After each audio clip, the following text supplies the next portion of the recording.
An integral part of the Academy Awards ceremony for many years has been the host, usually there to open the show with a bunch of jokes about the nominees, and then afterwards attempt to move it along through its several hours. Of course, it's not easy to host a ceremony like this, as the jokes need to be sharp and occasionally biting, but not too biting at the risk of upsetting the nominated actors and creatives.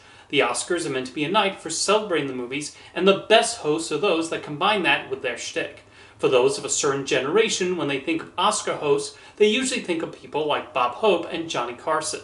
They were before my time, but watching clips of their material, you can see why they endear to people. There was more of an old-school vaudeville approach to their jokes, which were occasionally amusing. Some of their jokes were focused on the changes in Hollywood, particularly during the 70s and 80s, and commenting on the young new stars coming in, as well as the veterans. They would have fun at the expense of the actors, but in a lighthearted, ribbing way. You can tell that a lot of the Oscar hosts that followed in their wake would take influence from their approach, while still bringing their own spin to it. The host who would bring an extra bit of fun to the proceedings was Billy Crystal. You can tell from watching clips of his first ceremony honoring the movies of 1989 the immediate energy he brought to it. Throughout the years, you see the genuine love he has for movies and the way he would incorporate inside baseball jokes about Hollywood and political commentary, along with jokes that dive into why the nominated films resonate with people. A tradition of his hosting gigs would be a medley summarizing the Best Picture nominees in song, which was a delightful way to start a show. Another way Crystal would begin the show was with a video montage that inserted himself into the year's movies, which showed a lot of creativity and cleverness. And when something happened on the show, he would be quick to find the comedic angle, occasionally referencing it throughout. Jack Palance's acceptance speech for City Slickers, where he did push-ups, gave Crystal a lot of comedic mileage. And when The Lord of the Rings, The Return of the King swept and won every category he was nominated for, resulting in the winners frequently thanking the production team in New Zealand, Crystal had a lot of fun with that. This even extended to the very end, after Return of the King won Best Picture, in his reaction to producer Barry Osborne saying he once dated Crystal's cousin. Someone who would host the show in a similar style to Crystal was Steve Martin. He would often deliver a funny monologue with self-deprecating jokes about himself and continue to ad-lib some great bits throughout the ceremony.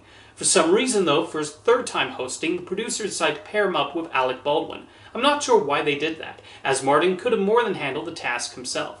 According to Adam Shankman and Bill Mechanic, who produced the ceremony that year, they wanted to pair Martin's past hosting experience with Baldwin's freshness, having never hosted before, to spruce things up a bit, but I thought it was unnecessary. Chris Rock would bring his usual edge to his hosting gigs, albeit as much as the ABC censors would likely allow. It was basically him bringing his standard routine and applying it to movies and entertainment with some political jokes spliced in for good measure. I know some people don't like when politics are mentioned on the Oscar stage, but it's kind of unavoidable when the sorts of films honored by the Academy are often about hard-hitting political subjects. And in Rock's case, his first time hosting was in a year that followed hits like Fahrenheit 9/11, hence his mentioning the movie and George W. Bush in his opening monologue.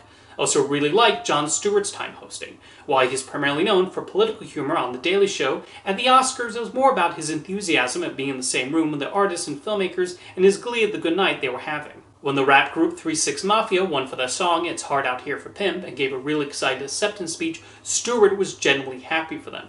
Well, that might also be because a song titled It's Hard Out Here for Pimp winning an Oscar makes for a lot of potential material. And one of his best moments was when he brought out Marketa Glova, a different Best Original Song winner 2 years later, to give an acceptance speech because the music cut her off before she could say anything. Someone I'm surprised and disappointed has only hosted once is Hugh Jackman. Jackman made full use of his song and dance band abilities while also bringing a lot of charm and levity to the job. The highlight was the opening musical number in which he recreated some of the nominated films. Fun fact, a few of the people who wrote that song included future Sonic the Hedgehog Ben Schwartz and community creator Dan Harmon, who would even win an Emmy for it.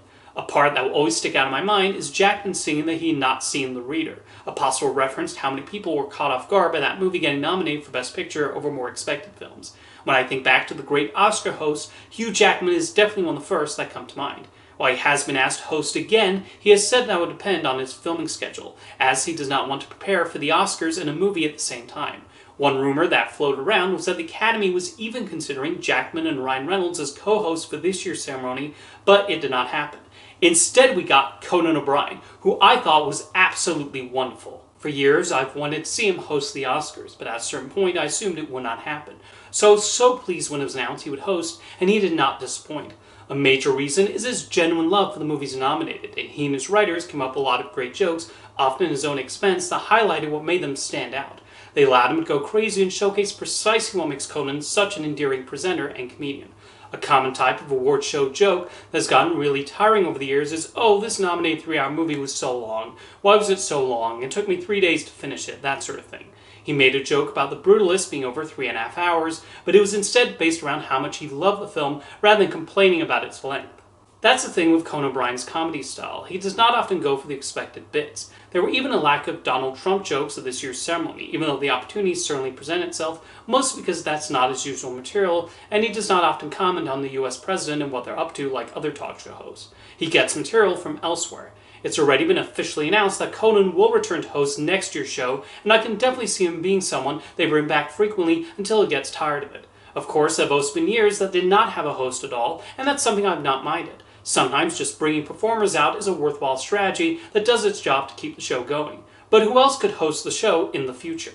John Mulaney is a comedian I often think of, as he's been really funny whenever he's presented at the Oscars. He even hosted the Governor's Awards where he was hilarious. He's been offered to host but turned it down, but maybe he might change his mind one day.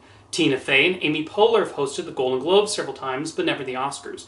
They did open one of the hostless ceremonies alongside Maya Rudolph, but not the whole show.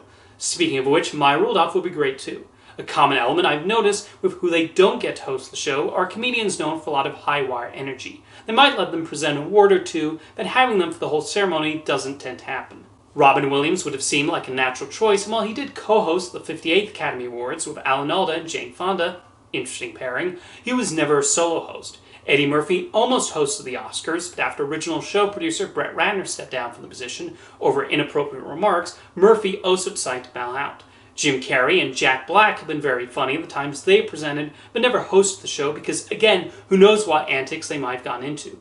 That was even the stated reason why the Academy rejected the idea of having Sacha Baron Cohen host one year, as they thought he was too much of a wild card. Now, someone who I'm not sure has ever been considered, but who I would love to see host the Oscars, is Nathan Lane.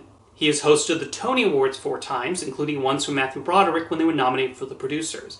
And when he presented the Oscars, he was absolutely hilarious. When he gave out Best Animated Feature during the category's first year, he even made a jab at Harvey and Bob Weinstein that has aged amazingly. Nathan Lane is exactly the kind of comic mind and entertaining showman that would do so well hosting the Oscars, but I don't know if they will ever ask him. So going back to the question, the title of this video, if you were to ask me who my top 3 favorite Oscar hosts have been since I first started watching the show live, they would probably be Billy Crystal, Hugh Jackman, and now Conan O'Brien. Now let me know your favorites in the comments, and I'll see you next time.